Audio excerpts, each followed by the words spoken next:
होगी। हाँ भाई, पिछले क्लास में क्या क्या पढ़ा था हमने? भाग 9। भाग 9 में क्या था? भाग 9 पढ़ा। भाग 9 में था क्या? आर्टिकल कौन सा था?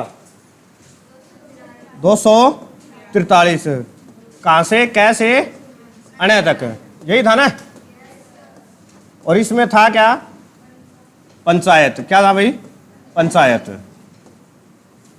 3 पढ़ ली थी हमने, 243 कै और ख तक। ठीक है, पंचायत, नगर पालिका। अब मेरे को यह बताओ 243 ख में क्या था? बताओ, कौन बताएगा? याद है कि 243 ख में क्या था?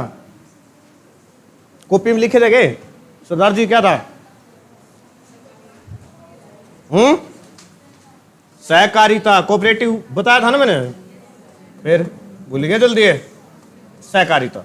ठीक है, कुल मिलाकर हमारे संविधान में कितने भाग हैं? कितने भाग हैं? बेसिक बात ही पता होगा, कितने भाग हैं? 22। और हमने पढ़ कितने लिए? 9। कितने हो रहेंगे? घटाने को नहीं होंगे? 13। 13 में से 4 पढ़ देंगे आज। आधे से ज्यादा संविधान आपका पॉलिटी खत्म। ठीक है, और जैसे ही एक बार पूरा हो जाएगा रिवीजन कराएंगे फिर भाग 1 से, क्योंकि नए बच्चे आए हैं, उनके पहला बाकी है। आज जो आर्टिकल कराऊंगा बहुत ही ज्यादा इंपॉर्टेंट है, एक भी आर्टिकल को छोड़ना मत। आप देखोगे जिसने कोई सीटी प्री, ग्रुप डी जो भी पेपर दिए हैं अपने, उनमें वो आर्टिकल आए हुए हैं। ठीक है, हाँ। भाग 5 के बाद यदि कोई इंपॉर्टेंट पार्ट है तो वो आज है। ठीक है, आज हम पढ़ेंगे भाग 10। कोई बताएगा भाग 10 में क्या है? भाग 10 आर्टिकल नंबर क्या आएगा इसमें? उसमें 243 था तो इसमें कितना आ जाएगा? 244। लिखो, इसमें लिखो SC ST के लिए विशेष प्रावधान। विशेष प्रावधान।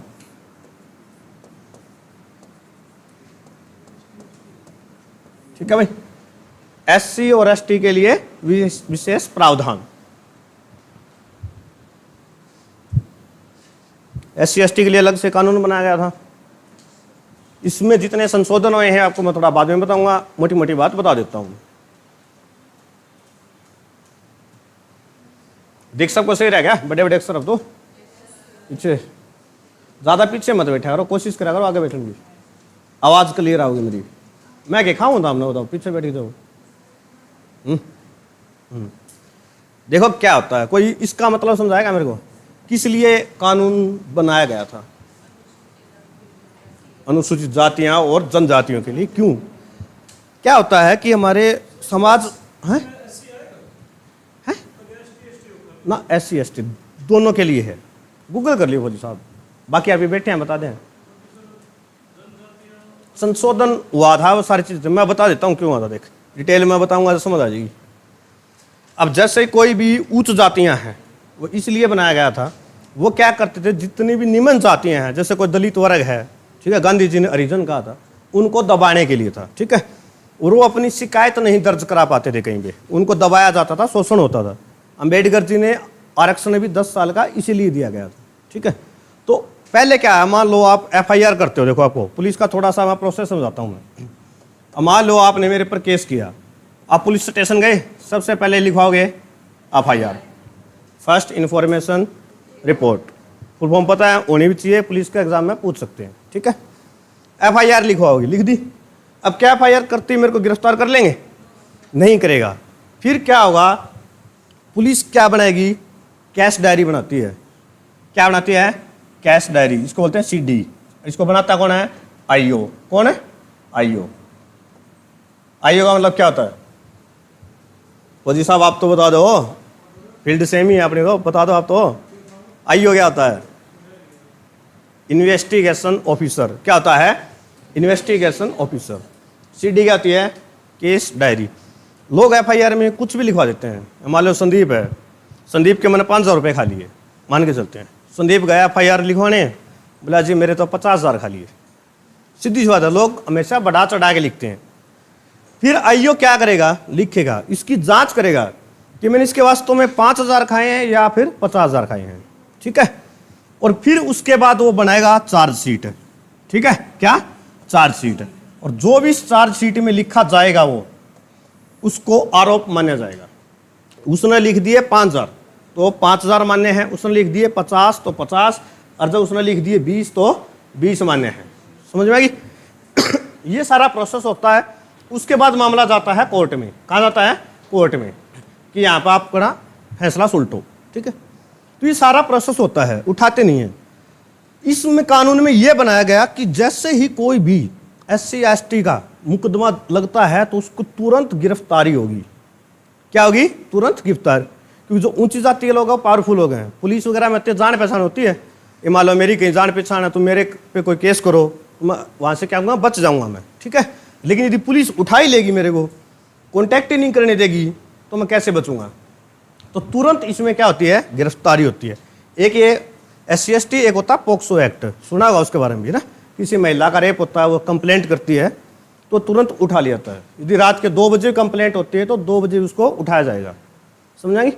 बस इस आर्टिकल में आपने ये याद रखना है, 244 आर्टिकल SC ST के लिए क्या है? विशेष प्रावधान है। समझ में आई? ये आपका भाग 10 है। आज 4 भाग करा दूंगा, छोटे छोटे हैं। अगला लिखो भाग 11।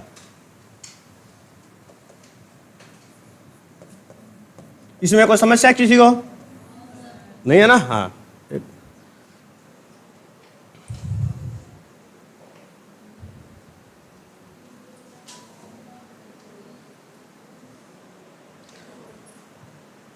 भाग 11 लिखो भाई। केंद्र और राज्य के क्या होते हैं? संबंध होते हैं। केंद्र और राज्य के संबंध आर्टिकल होते हैं इसमें 245 से 263 यहां तक है। और ये थोड़ा सा इंपॉर्टेंट है। इसमें क्या है? केंद्र और राज्यों के बीच संबंध दर्शाया गया है, ठीक है।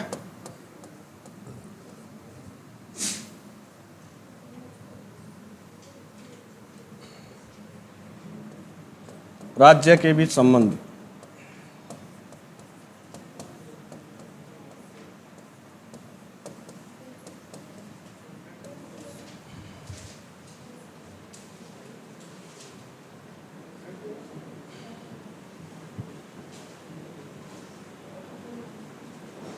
आर्टिकल 245 से 263।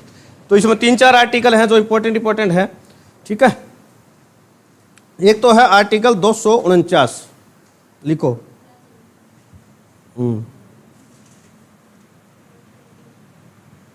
249 इसमें क्या है? संसद राज्य सूची पर कानून बना सकती है आपातकाल में। राज्य सूची पर कानून बना सकती है 1 साल के लिए, ठीक है। कितने के लिए? 1 साल के लिए, आपातकाल के दौरान। ये ज्यादा आपके हरियाणा में नहीं है, ये SSC में प्रश्न आया हुआ है, ठीक है। तो आप इसको लिख तो लो कि आर्टिकल 249 जो संसद है वो हमारी कानून बना सकती है, ठीक है, राज्य सूची के विषय पर। अगला लिखो 253।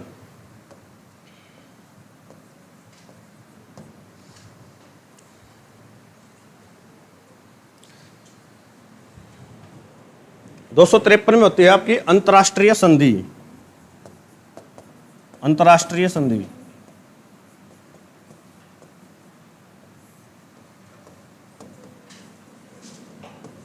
इसमें लिखो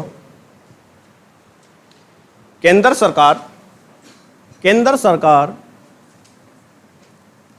सरकार राज्य की मंजूरी के बिना या राज्य की अनुमति के बिना कहीं भी अंतर्राष्ट्रीय संधि को लागू कर सकती है। अंतर्राष्ट्रीय संधि को लागू कर सकती है, यानी केंद्र सरकार ने किसी कोई अंतर्राष्ट्रीय संधि करी है तो वो पूरे देश पर लागू होगी, कोई राज्य उसके लिए मना नहीं कर सकता, ठीक है। यह है आर्टिकल 253 में भाई।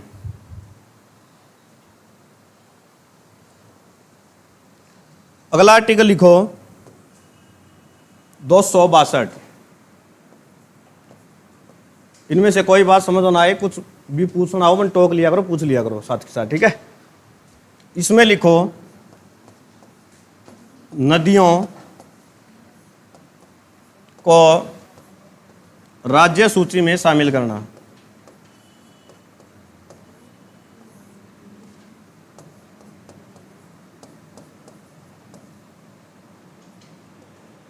ये तो पढ़ा था ना, राज्य सूची, संघ सूची, समवर्ती सूची, एक अवशिष्ट शक्तियां। जब राज्यपाल पढ़ाए थे तब आपको बताया था।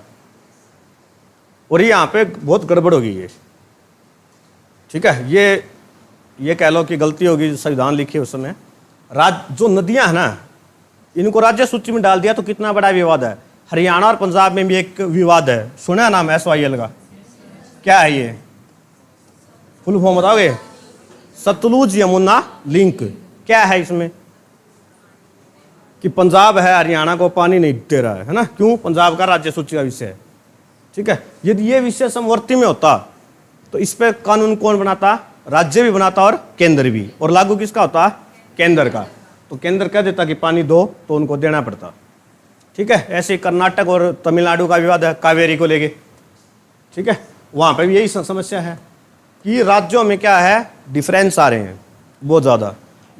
तो ये डाल रखा है, तो हो सकता है कल को ये समवर्ती सूची में चला जाए, लेकिन अभी फिलहाल कहाँ है ये सारा का सारा आपका भाई समवर्ती में, उसमें राज्य सूची में 263 लिखो।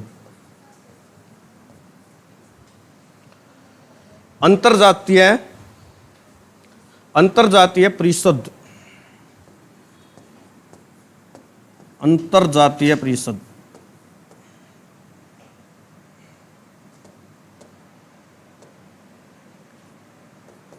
अंतरराज्य परिषद या अंतरराज्यीय परिषद भी बोलते हैं इसको, ठीक है, ठीक है।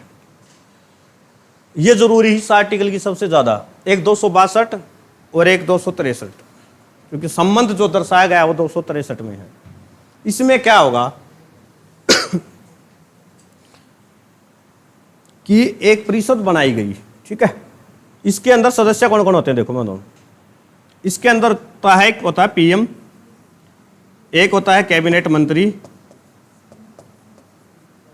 कैबिनेट मंत्री, और एक जितने भी हमारे CM होते हैं, मुख्यमंत्री, ये शामिल होते हैं परिषद में, ठीक है। कौन कौन होते हैं? प्रधानमंत्री, कैबिनेट मंत्री, कोई वित्त मंत्री हो गया, गृह मंत्री हो गया, वो बैठ जाएगा। और जितने भी राज्य हैं उनके कौन बैठेंगे? CM। सुना, ये तीनों होते हैं। अध्यक्ष कौन होता है इसका? प्रधानमंत्री। अध्यक्ष कौन होता है? प्रधानमंत्री होता है। ये क्या काम करेंगे? ये एक साल के अंदर कुल मिलाकर 3 बैठक करेंगे। एक साल में कितनी बैठक करेंगे? 3। ये क्वेश्चन पूछा गया था, एक साल में कितनी बैठक करेंगे? 3 बार मीटिंग करेंगे या बैठक करेंगे। और आपस में जितने भी सारे मसले हैं उनको क्या करेंगे? सुलझाएंगे, ठीक है। जितने भी मसले होंगे देश के सारे बैठ के सुलझाएंगे। जैसे GST की भी बैठक होती है अपने, ठीक है, उसी प्रकार। तो एक साल में 3 बैठक जरूरी है। अध्यक्ष कौन होंगे? PM साहब होंगे। पेपर में से पूछा गया था कि अंतरजातीय परिषद में कौन कौन भाग लेता है, तो 3 ऑप्शन है, PM, कैबिनेट मंत्री, CM या उपरोक्त सभी। तो आपको क्या करना है? उसका उपरोक्त सभी, ठीक है। यदि बीच वाला ऑप्शन ना मिले, कई बार ये हो जाए कैबिनेट मंत्री, ये ना मिले तो ये दोनों मिलते हैं तो दोनों राइट होंगे, ठीक है ना। वो इनमें से कोई नहीं मत कर देना। यदि 2 हैं तो ये दोनों भी चलेंगे, ठीक है। यहां तक कोई दिक्कत किसी ने? देखो भैया आगे आ जाओ, भाग 12 में खत्म हो गया तो बस। भाग 12 264 से 300 तक आर्टिकल है।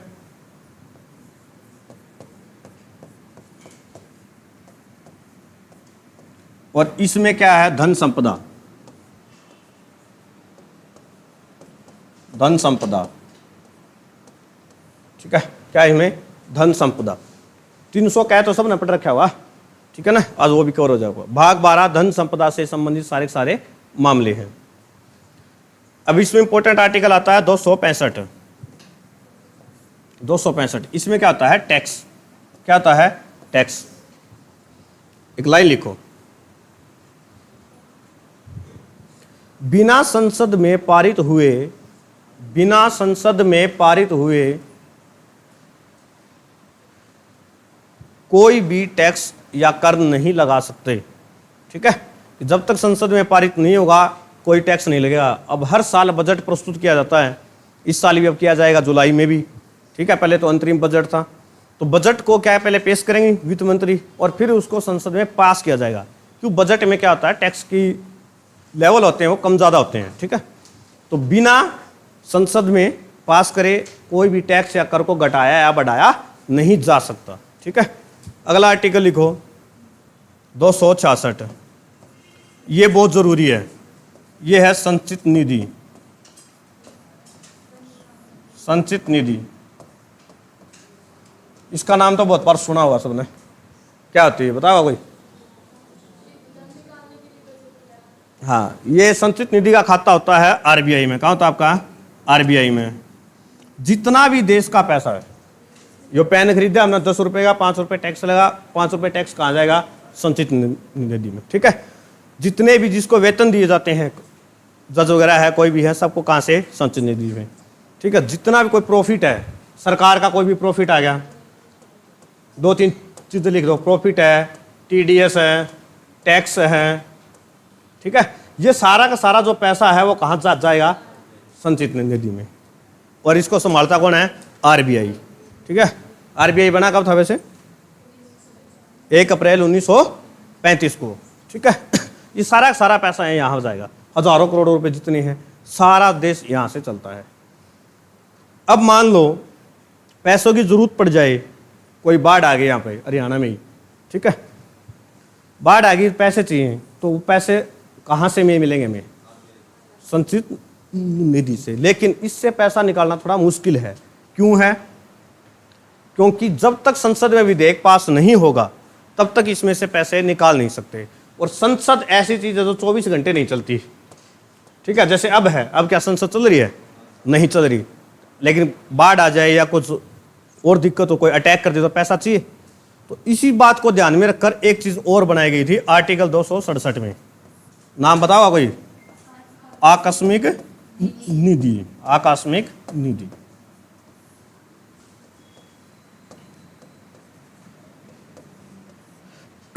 दो 267 में क्या है? आकस्मिक निधि। इसमें से पैसा कैसे निकालेंगे बताएगा कोई? विड्रॉ कैसे होगा? है कैबिनेट मंत्री के कहने पर राष्ट्रपति साइन करता है, राष्ट्रपति के साइन से पैसे निकल आते हैं। लिख लो लाइन ये, राष्ट्रपति के साइन से पैसे निकाल सकते हैं राष्ट्रपति, ठीक है। कैबिनेट मंत्री साइन कर देगा, राष्ट्रपति कहते ही निकाल देगा भाई, ठीक है।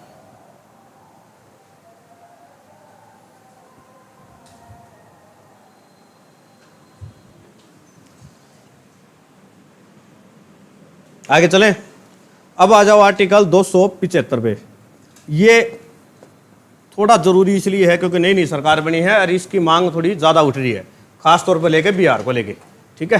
तो इसमें 275 में क्या है? विशेष राज्य का दर्जा। क्या है? विशेष राज्य का दर्जा। कि केंद्र, कोई भी यदि राज्य पिछड़ा हुआ है तो केंद्र है उसको विशेष राज्य का दर्जा दे सकता है। कुछ शर्तें हैं। शर्तें क्या क्या होनी चाहिए उसकी? पहली शर्त क्या हो? कोई भी अंतर्राष्ट्रीय सीमा लगती हो। अंतर्राष्ट्रीय सीमा, अंतर्राष्ट्रीय सीमा लगती हो उस राज्य के साथ में, ठीक है। दूसरा क्या हो? औद्योगिकरण की कमी हो।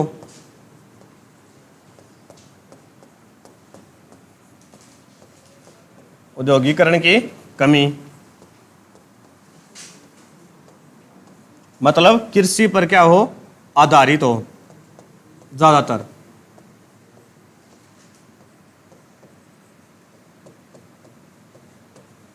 ठीक है। और चौथी कंडीशन एक इंपॉर्टेंट, कि कोई भी आपदा आती हो, प्राकृतिक आपदा, ठीक है, आपदाग्रस्त हो। यह कंडीशन यदि कोई राज्य फॉलो करता है तो उसको विशेष राज्य का दर्जा दिया जा सकता है, ठीक है। विशेष राज्य का मतलब कहने की बात है कि जितना भी हम सरकार को पैसा देते हैं, आर्टिकल 280 आएगा, वित्त आयोग बताऊंगा, उसमें हमें वापस पैसा मिलता है। इसमें मान लो जैसे बिहार में कहा कि एम्स चाहिए, अभी पिछली बार का था दरभंगा में एम्स बनाएंगे, तो एम्स बनाने का खर्चा आता है 300 करोड़ रुपए करीब करीब, ठीक है। अब सरकार क्या करती है, जैसे हरियाणा है अपना, पंजाब है, कोई भी तो विशेष राज्य नहीं, नॉर्मल आवे, तो सरकार कहेगी कि एम्स हम बना देंगे, जमीन आप खरीद के दे दो, ठीक है। और जमीन खरीदने का मान लो आता है 200 करोड़ रुपए खर्चा, कम ज्यादा होता है ये, ठीक है। तो इसमें क्या होगा कि 300 करोड़ दे दिए केंद्र ने, 200 दे दिए राज्य ने। लेकिन यदि विशेष राज्य का दर्जा प्राप्त है तो ये 500 के 500 कौन देगा, केंद्र देगा। कौन देगा, केंद्र देगा, जमीन के भी देगा और उस पर जो भी बनाने में खर्च आएगा वो भी है। बंटवारा कैसे हो गया, केंद्र ही देगा उसको खुद को। ये विशेष राज्य का मतलब क्या होता है, ये स्पेशल है, गरीब है, इसको हम पैसा देंगे।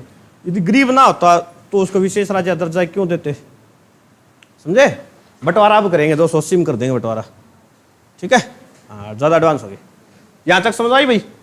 लेकिन क्या है, राजनीतिक कारणों के कारण, जैसे बिहार है, बिहार में अंतर्राष्ट्रीय सीमा लगा है, नेपाल देश है, औद्योगिकरण भी नहीं है वहां पे, ठीक है, कृषि आधारित है, आपदा बाढ़ आती है, पढ़ते हो ना बिहार में, कोसी नदी आती है, ठीक है ना, बाढ़ का, फिर भी उसको नहीं दिया जा रहा। अब नीतीश कुमार एनडीए गठबंधन में है तो वो कोशिश करें कि विशेष राज्य दर्जा दिया जाए। तो ये थोड़ा करंट में आर्टिकल चर्चा में है, इसलिए आपको ये आर्टिकल पढ़ाया 2 सब्जेक्ट, ठीक है, जरूर याद रखियो।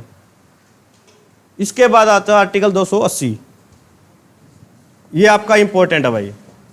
इसमें क्या है, वित्त आयोग, क्या है, वित्त आयोग।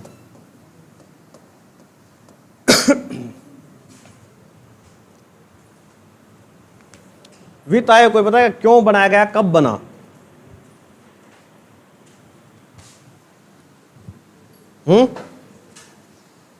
पहला वित्त आयोग बनाया गया था, लिखो 6 अप्रैल 1952।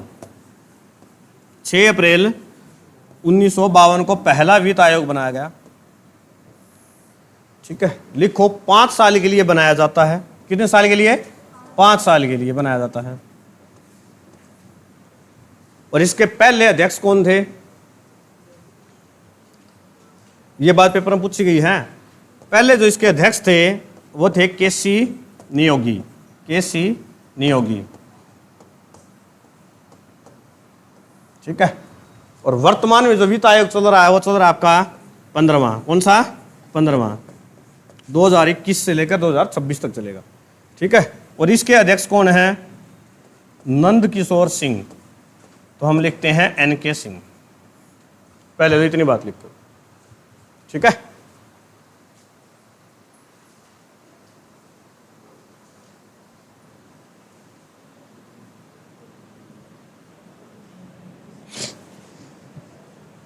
NK सिंह।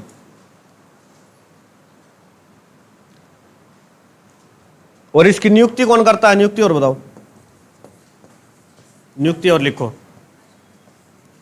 लिखो पीएम की सलाह पर, पीएम की सलाह पर राष्ट्रपति नियुक्ति करता है, पीएम की सलाह पर राष्ट्रपति नियुक्ति करता है,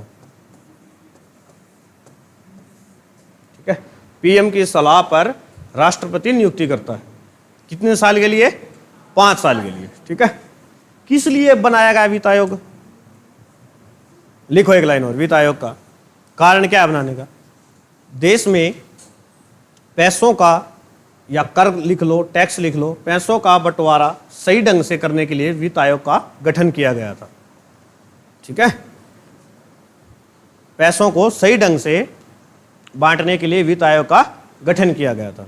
कैसे, अब देखो कुछ अलग लो, अब मान लो पंजाब का एग्जाम्पल हो, केंद्र में हमारे सरकार किसकी है, हमें एनडीए बोलते हैं, हमें बीजेपी मान लो मेन पार्टी, वो इसकी है, प्रधानमंत्री मोदी की। हरियाणा में तो पार्टी किसकी है, बीजेपी की है।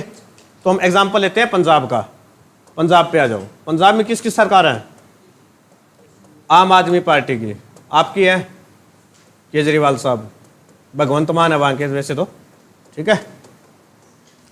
आप भगवंत मान लिख देता हूं मैं। अब देखो समझने बात यह है, केंद्र में बीजेपी आ गई, यहां पर आम आदमी पार्टी आ गई। अब मान लो जितना पैसा, अब पंजाब ने टैक्स के पैसे दे दिए 1 लाख करोड़ रुपए, ठीक है, 1 लाख करोड़ लिख दियो, ठीक है, देख लियो। अब क्या है, इससे टैक्स लेके केंद्र सरकार यदि इसको वापस ना दे तो केंद्र पंजाब सरकार अपना खर्चा कहाँ से चलाएगी? जितने भी कर्मचारी उनको सैलरी देनी है, बहुत सारे काम हैं, कुछ चीज़ें खरीदनी पड़ती है, बेचनी पड़ती है, वहाँ से फसल कैसे खरीदेगी? ठीक है, तो उनका सही ढंग से बंटवारा हो, चाहे केंद्र में राज्य में किसी की भी सरकार हो। वित्त आयोग क्या करता है, सिफारिश है कि 41% पैसा वापस देना पड़ेगा। कितना पैसा? 41%। लिखो ये लाइन कि वित्त आयोग की सिफारिश के अनुसार 41% पैसा जितना भी वो टैक्स देती है सरकार, उसका वापस देना पड़ता है। जैसे यूपी को 4 लाख करोड़ रुपए सरकार हर साल पैसा देती है केंद्र सरकार, बिहार को 2 करोड़ रुपए है। ठीक है, जो राज्य जितना ज़्यादा टैक्स देगा उतना ज़्यादा वापस मिलेगा। एमएसपी पढ़ते हो ना, मिनिमम सपोर्ट प्राइस किसानों के लिए मांगते हैं, उसी प्रकार ये क्या है, मिनिमम गारंटी है। ठीक है, मान लो 100 रुपए दिए हरियाणा ने केंद्र को, तो इसमें से 41 रुपए तो हरियाणा को मिलेंगे ही मिलेंगे। ज़्यादा देना चाहे तो 40 की जगह 41 की जगह 60 भी कर सकती है। ठीक है, वो किस पे है? केंद्र सरकार पे बात है। और एक लाइन और लिखो, वित्त आयोग एक संवैधानिक संस्था है। कौन सी? वित्त आयोग की सिफारिश के अनुसार 41% पैसा राज्य को वापस मिलेगा। ठीक है, वित्त आयोग की सिफारिश के अनुसार राज्य को 41% पैसा तो मिलेगा ही मिलेगा। ठीक है, ज्यादा देना चाहिए, जैसे नीति आयोग है। ठीक है, नीति आयोग क्या एक संवैधानिक संस्था है? नीति आयोग बताओ सरदार जी, है नीति आयोग? पता है क्या नीति आयोग है? क्या होता है? 2015 में आया था। उससे पहले क्या था? प्लानिंग कमीशन, योजना आयोग था। वो किसने बनाया था? नेहरू साहब ने। ठीक है, तो वो क्या है? संवैधानिक नहीं है। लेकिन वित्त आयोग क्या है? एक संवैधानिक संस्था है। जिस भी संस्था का कोई भी अनुच्छेद में नाम आ जाए, आर्टिकल में जिक्र हो जाए, वो क्या होती है कि संवैधानिक संस्था होती है। ठीक है, ये बात समझ में आ गई? ये आपका बात खत्म कर दे। नियुक्ति कौन करता है? पीएम करता है, राष्ट्रपति की सलाह पे भाई। और देखता हूं कुछ है क्या? हाँ जी, पहला वित्त आयोग, दूसरा मैंने बता दिया। अब लिखो आर्टिकल 292।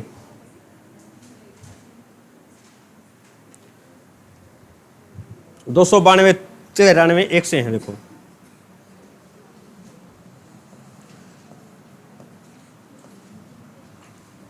इसमें क्या है? केंद्र सरकार क्या होगा? केंद्र सरकार विदेशों से ऋण ले सकती है।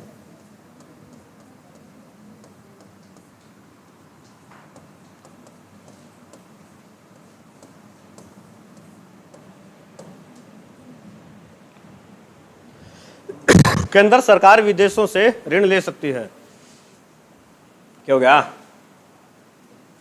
है जोर तो बोले और आवाज आ जाए। केंद्र सरकार कोई वर्ल्ड बैंक है, आईएम है, कहीं से भी ऋण ले सकती है। और उस ऋण को चुकाया कहां से जाएगा? कोई बताएगा? संचित निधि से। ठीक है, चुकाया कहां से जाएगा? अब जैसे भाजपा वाले कह देते हैं ना कि कांग्रेस ने हमारे पास 50,000 करोड़ का कर्ज छोड़ा था, तो 50,000 करोड़ मोदी ने खुद थोड़ी दिए थे घर से। कहां से भरे थे वो? यहां से। अब कांग्रेस वाले कहते हैं कि 2.5 लाख करोड़ देश पे कर्जा हो गया। कल को मान लो कांग्रेस की सरकार आ गई तो वो भी कहां से भरेगी? संचित निधि से। ठीक है ना, सारा पैसा। सेम आर्टिकल 293 है। 200 इसमें क्या था? केंद्र सरकार है, इसमें क्या आ जाएगी? राज्य सरकार। ठीक है, लिख लो, राज्य सरकार भी आर्टिकल 293 के अनुसार विदेशों से ऋण ले सकती है।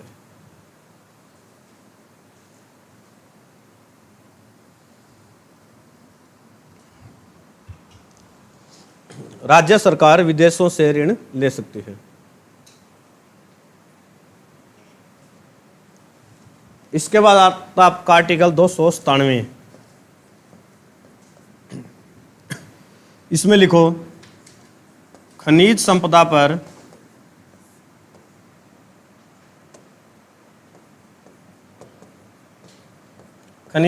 पर केंद्र का हक। केंद्र का हक। ठीक है, ये मान लो आप कोई घर वगैरह बना रहे हो और घर की खुदाई में 40 किलो सोना आ गया, निकल आया नीचे से, है ना, किसी पड़ोसी ने पुलिस ने कंप्लेंट कर दी, इनका घर 40 किलो सोना मिल गया, तो सरकार क्या करेगी, पुलिस आएगी, पंचनामा लिखेगी, 4 गवाह तैयार करे और सारा धन भेज देगी संचित निधि में, छीन लिया जाएगा आपसे। ठीक है, कोई भी बहुमूल्य चीज़, या आपका खेत है, तेल आ गया उसमें से, या कोई खनिज पदार्थ मिल गया, तो सारा कौन लेगा, उसको केंद्र सरकार ले लेगी। लेकिन यदि कोई बहुमूल्य वस्तु कीमती नहीं है, कुछ गलत चीज़ें पाई जाए, चरस गांजा मिल जाए, बंदूक मिल जाए, हथियार मिल जाए कोई, ठीक है, तो वो किसका होगा फिर? सरकार का नहीं होगा, वो आपका होगा। हाँ, जितनी बहुमूल्य कीमती चीज़ें मिलेगी सरकार अपने पास रख लेती है, और जिनसे कोई मतलब नहीं है, जिससे आपके ऊपर आरोप सिद्ध होते हो, वो सारी चीज़ें आपकी हैं। ठीक है ना। हाँ, तो 297 की ये चीज़ें आपको याद रखिए। अब आ गया आखिरी आर्टिकल 300। आर्टिकल 300 क्या पढ़ा था ना आपने, ये हमारे पेपर में सबसे ज्यादा। ये बताइए 300 क्या था? ये इसमें क्या था? संपत्ति का अधिकार। पहले कौन से आर्टिकल में था ये? इससे पहले कौन से में था? इससे पहले था ये आर्टिकल 31 में। उसमें क्या था? मूल अधिकार था। ये क्या था? मूल अधिकार। मूल अधिकार वो होता है जिससे आपको कोई छीन नहीं सकता। ठीक है, अब मान लो ये मेरी बिल्डिंग है, यदि ये मेरा मूल अधिकार है तो आप में से कोई भी या कोई भी सरकार में से छीन नहीं सकती। लेकिन अब ये पहुंच गया कौन से में? 300 में। संपत्ति का अधिकार है, कानूनी अधिकार हो गया। अब सरकार कल को ये लगे सरकार को कि श्रीहरिकोटा से छोड़ के मिसाइल लॉन्च यहाँ से करनी है, तो मेरे को सीधे आके बोलेंगे आप हटो यहाँ से, हम यहाँ से मिसाइल लॉन्च करेंगे।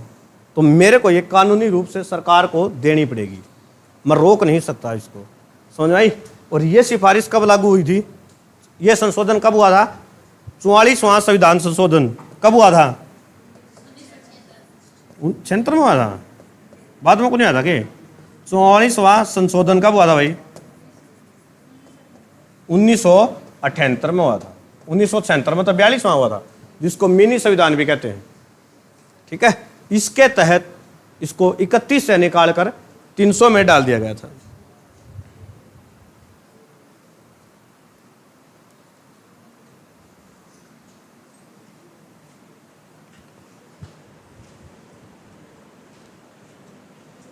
ठीक है, ये हो गया आपका आर्टिकल भाग कंप्लीट। 13 तो करांगे, 12 हुआ है। अब आ जाओ भाग 13वें पे। इसमें क्या होता है? आर्टिकल 301 से 307। इसमें होता है व्यापार और वाणिज्य। क्या होता है? व्यापार और वाणिज्य। दोनों में कोई फर्क है? व्यापार और वाणिज्य में बता, छुट के फर्क बता। व्यापार क्या, वाणिज्य क्या?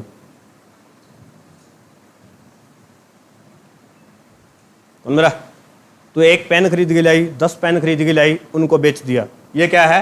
व्यापार है। और तूने पूरी पेन की फैक्ट्री खोल ली, वो क्या हो गया? वाणिज्य। यानी जो काम छोटे लेवल पर होगा वो क्या होगा? व्यापार होगा, और बड़े लेवल पर होगा वो क्या होगा? वाणिज्य होगा। कहाँ ध्यान तेरा? बोलो रही के चुटकुला सुनाओ, बता दियो, समझ में आई? छोटे पे होगा वो क्या होगा? व्यापार। बड़े पे होगा वो क्या होगा? वाणिज्य। लिखो आर्टिकल 301।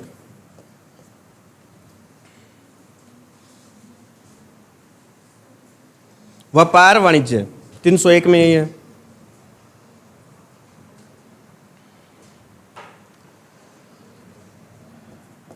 इसमें क्या कहा गया कि कोई भी व्यक्ति व्यापार या वाणिज्य कर सकता है। ठीक है, फिर आता है 302। इससे संबंधित देखो, इसमें क्या है? इन पर क्या आ जाएगा? प्रतिबंध आ जाएगा। क्या आ जाएगा? प्रतिबंध। प्रतिबंध भी जरूरी है ना। प्रतिबंध कैसा? जैसे कोई भी आपने देखा है कि कहीं भी कोई भी बंदूक की दुकान हो, नहीं होती ना, एक आदि कोई बड़े शहर में लाइसेंस वाली मिलती है, लाइसेंस होता है, जैसे बंदूक नहीं बेच सकते, चरस गांजा नहीं बेच सकते, आप इंसानों को नहीं बेच सकते। हाँ, इंसानों की तस्करी होती है, तो खुलेआम नहीं बेच सकते। किसी पे भी दूसरा गलत प्रभाव पड़ता है, वो चीज़ आप नहीं बेच सकते, तो उनका प्रतिबंध कहाँ है? आर्टिकल 302 में। 301 में क्या किया कि आप कोई भी व्यापार कर सकते हो। लेकिन 302 में कह दिया कि हानिकारक चीजों का व्यापार आप नहीं कर सकते। समझाए? यहां तक कोई दिक्कत किसी को? फिर लिखो 303। 303 इसमें आ जाता है सुप्रीम कोर्ट और हाई कोर्ट का प्रतिबंध। सुप्रीम कोर्ट और हाई कोर्ट का प्रतिबंध।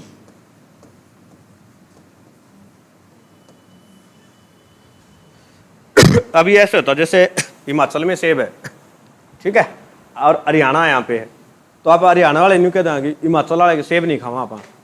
सीधी सी बात है कि उनके सेब खाने से मना कर दें कि हिमाचल का सेब हरियाणा में नहीं आएगा या जम्मू कश्मीर के ड्राई फ्रूट हरियाणा में नहीं आएंगे, तो उनकी अर्थव्यवस्था क्या हो जाएगी? चौपट हो जाएगी, सारी मर जाएंगे वो। तो हिमाचल का कारोबारी सेब से चलता है, ठीक है, जम्मू कश्मीर उनका है। भाई किसी भी एक राज्य का विशेष होता है। जैसे हरियाणा में क्या होता है? गेहूँ होता है, हरियाणा पंजाब यूपी मुख्य रूप से, और राज्य गेहूँ खरीदने से मना कर दें, ठीक है, कोई कमी हो तो मना कर सकते हैं वरना नहीं कर सकते।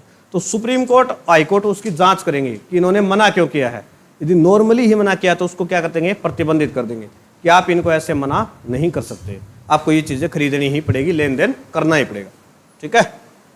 अगला लिखो 304।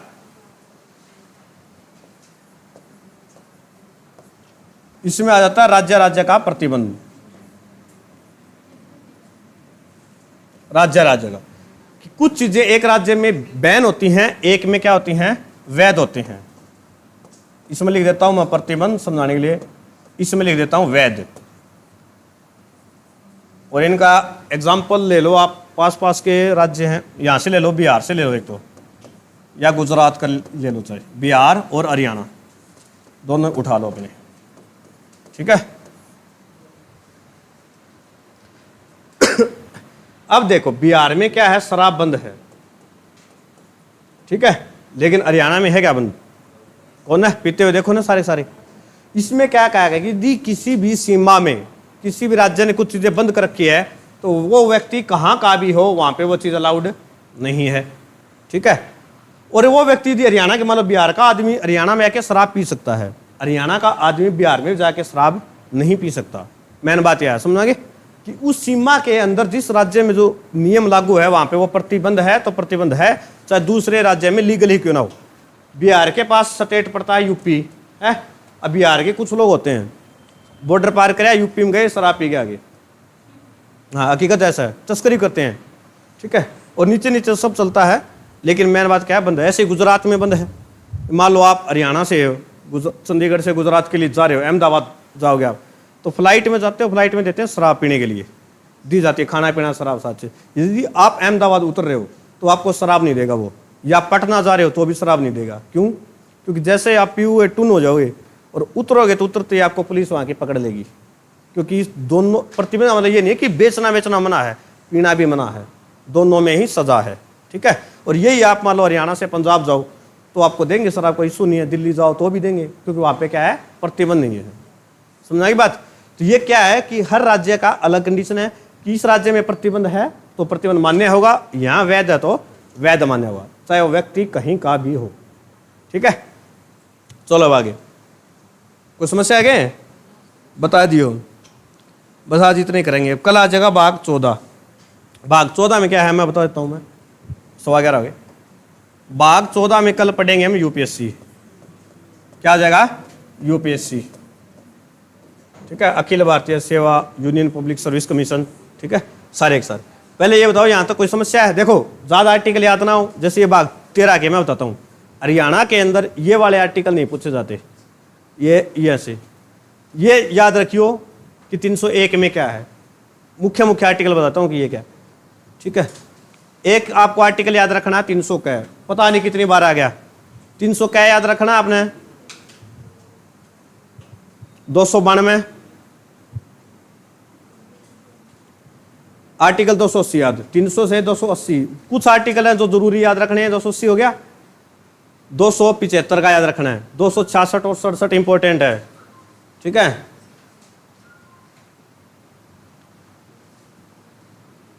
और एक आर्टिकल रखना आपको 262 याद, ठीक है ना।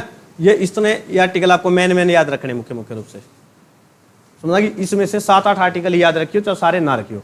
सारे इसलिए पढ़ाई कि कोई एसएससी वगैरह की तैयारी करा बच्चे तो उनके लिए ज़रूरी हुआ है। ठीक है।